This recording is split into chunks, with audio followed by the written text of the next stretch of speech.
მოგისალმებათ ნიკოლოს კარტოსიას პოდკასტი. დღეს განვიხილავთ ჩემს მიერ წაკითხულ ერთ-ერთ წიგნს. ჟიულ ვერნის კაპიტან გრანტის შვილები. ჟიულ ვერნის რომანი კაპიტან გრანტის შვილები თავგადასავლების კლასიკური ნიმუშია, რომელიც მოგვითხრობს დაუვიწყარ ოდისეას გეოგრაფიული აღმოჩენებისა და ადამიანური სულის სიმტკიცის შესახებ.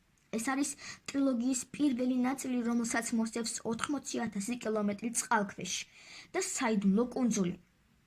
შოტლანდიელი არისტოკრატი, ლორდი ედუარდ გლენარვანი, თავის გემ დუნკანით ნადირობისას ზღვაში იპოვის ბოთლს, რომელშიც 3 გაზეთილი დოკუმენტია. ეს დოკუმენტები ეკუთვნის კაპიტან ჰარი გრანტს, რომლის ხომალდი ბრიტანია ეკიპაჟთან ერთად სტიქიას ემსხვერპლა. დოკუმენტებიდან ირკვევა, რომ გრანტი და მისი 2 მეზღვაური ჯერ კიდევ ცოცხლები არიან და დახმარებას ითხოვენ. თუმცა დოკუმენტებში დაზიანების გამო მხოლოდ ერთი ინფორმაცია იკითხება ზუსტად. ისინი იმყოფებიან 37 გრადუსით სამხრეთ განედზე. კაპიტან გრანტის შვილები, 18 წლის მერი და 12 წლის რობერტი, ლორდ გლენარვანს დახმარებას თხოვენ. ლორდი გრანტის მიმართ პატივისცემის გამო გადაწყვეტს დაუყოვნებლივ დახმარება გაუწიოს მათ. ის აგზავნის თავის გემს დუნკანს ექსპედიციაში, რომელსაც შეუერთდებიან კაპიტანის შვილები, ლორდი გლენარვანი მეუღლესთან, ლედი ელენთან ერთად და ეკიპაჟი. მათ შემთხვევით შეუერთდება ფრანგი გეოგრაფი, ჟაკ პაგანელი, რომელიც დიდი იუმორის წყარო ხდება თავისი გაფანტული ხასიათის გამო. მოგზაურები გრანტის საძებნელად დაიძრებიან და იმოგზაურობენ დედამიწის გარშემო 37 სამხრეთ განედზე. მათი თავგადასავალი სავსეა საფრთხეებითა და მოულოდნელობებით. ისინი გადალახავენ სამხრეთ ამერიკის უღრან ტყეებს, გაივლიან ახალ ზელანდიას და ავსტრალიას, სადაც შეხვდებიან კრიმინალებს და ბუნების უამრავ საშიშროებას. ხშირად დოკუმენტების არასწორი ინტერპრეტაციის გამო ისინი სრულიად არასწორ ადგილას აღმოჩნდებიან, რაც მათ მოგზაურობას კიდევ უფრო ართულებს.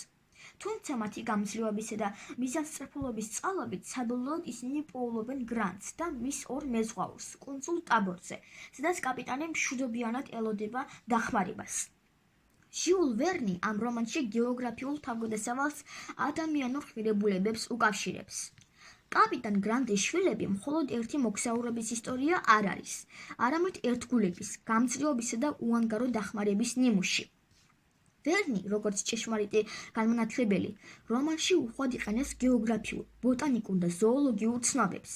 გმირი ჟაკ პაგანელი მკითხველს უამრავ საინტერესო ფაქტს აწვდის იმ ქვეყნების შესახებ, რომლებსაც გმირები სტუმრობენ.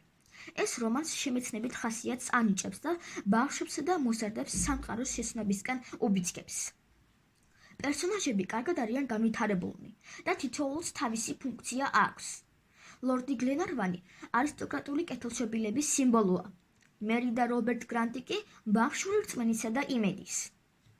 ყველაზე დასამახსოვრებელი პერსონაჟი კი ჟაკ პაგანელია, რომლის გაფანტულობა და იუმორი მოგზაურობის მძიმე მომენტებს ამსუბუქებს. ის რომანს სიხალისეს მატებს და ჟიულ ვერნის საყვარელი პერსონაჟების რიგს მიეკუთვნება. რომანის მთავარი თემა თანადგომა და ჰუმანიზმია. ლორდი გლენარვანი, რომელიც კაპიტან გრანტს იცნობს, საკუთარ უსაფრთხოებასა და კომფორტზე უარს ამბობს, რათა დაეხმაროს გრანტის შვილებს. ეს ქმედება ადამიანურ კეთილშობილებასა და სოლიდარობას უსვამს ხაზს.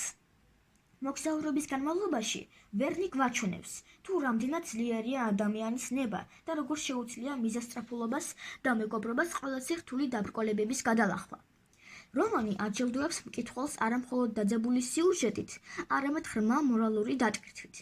კაპიტან გრანტის შვილები დღესაც რჩება საყვარელ ნაწარმოებად, რომელიც გვასწავლის, რომ ერთად ყოფნი და ადამიანური სულის რწმენით შეუძლებელი არაფერია. ახლა კი დაგემშვიდობებით. მომავალ პოდკასტამდე.